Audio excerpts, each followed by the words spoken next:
Boa tarde, turminha. Estou aqui novamente, eu e o professor Gilson, dessa vez para falarmos sobre a Idade Média e o feudalismo, tá? Então, o feudalismo, como vocês sabem, ele é dividido em duas partes, Alta e Baixa Idade Média. Nesse momento, estaremos falando sobre a Alta Idade Média, que é do século V ao século X. Vamos falar também sobre a formação da Europa feudal. Somente relembrando, o feudalismo nada mais é que foi o declínio do Império Romano a partir do século III, que foi o grande processo dessa ruralização, foi as invasões bárbaras, os povos germânicos, que acontece na Idade Média, né, dando origem ao feudalismo, um sistema social europeu originado, em síntese, de uma cultura romana, que foi da tradição germânica. O feudalismo é um sistema social que predominou na Europa Ocidental, que baseava-se no feudo, que era um termo de origem germânico, que nada mais é a posse da terra. E vamos destacar nos próximos slides as características desse sistema feudal. Galerinha, aqui é o professor Gilson. O feudo é uma unidade de produção, certo? As principais características mais importantes do feudalismo é a descentralização do poder, né? Que tinha vários senhores feudais que mandavam.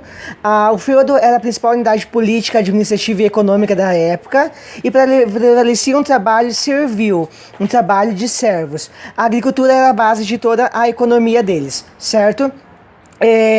O feudo é dividido em três partes: o manso senhorial, o manso servil e o manso comunal. O manso senhorial é as terras do senhor feudal, os manso servil é onde ficava o servo, e o manso comunal era as terras de uso comum, onde todos podiam utilizar.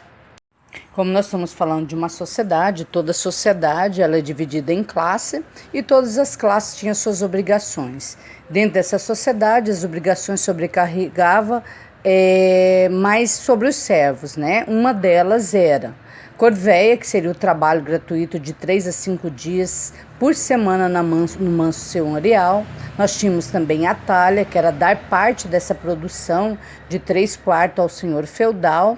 Nós tínhamos também a banalidade, que era um pagamento em espécies ou produtos, né, que seriam para a utilização tanto do feudo quanto dos instrumentos.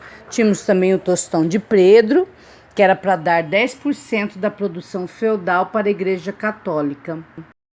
Em relação, pessoal, à economia e do estilo de vida nos feudos, os feudos eles eram autossuficientes, ou seja, eles não dependiam de outros feudos. A diferença entre o estilo de vida das pessoas, ele é bem nítido. As pessoas que tinham dinheiro andavam com roupas melhores do que as pessoas que não tinham dinheiro, certo? Do que os servos.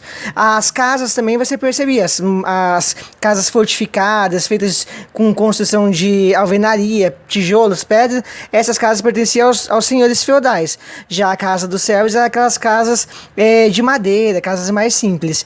A economia do sistema feudal, pessoal, ela baseia-se na agricultura e na pecuária.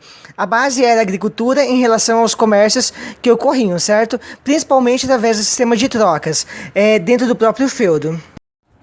Como você pode perceber na imagem, nós temos uma pirâmide social, né? Onde no topo dessa pirâmide encontramos o clero, que tinha obrigação de orar. Na intermediária nós tínhamos a nobreza, que eram os nobres que tinham com obrigação de guerrear, defender o feudo.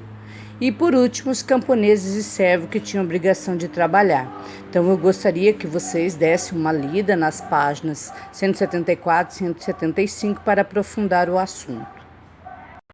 Relembrando então, a sociedade feudal ela era estamental, era dividida por estados, ela era hierarquizada e era clerical, beleza? Quase não existia mobilidade social, ou seja, as pessoas não podiam mudar de uma classe para outra, com exceção da nobreza que podia se tornar parte do clero, certo? As três classes são clero, nobreza e camponeses. Essa imagem representa o quê? O acordo de juramento e fidelidade entre o suzerano e o vassalo. Turma, espero que nós tenhamos ajudado, né? Todo esse assunto ele está no nosso material. Vamos fazer os exercícios que foram enviados por e-mail e no mais é só. Obrigado, um beijo, tanto da professora Rita quanto do professor Gilson. Estamos à disposição de vocês e dos senhores pais. Qualquer coisa, entre em contato com a nossa coordenação.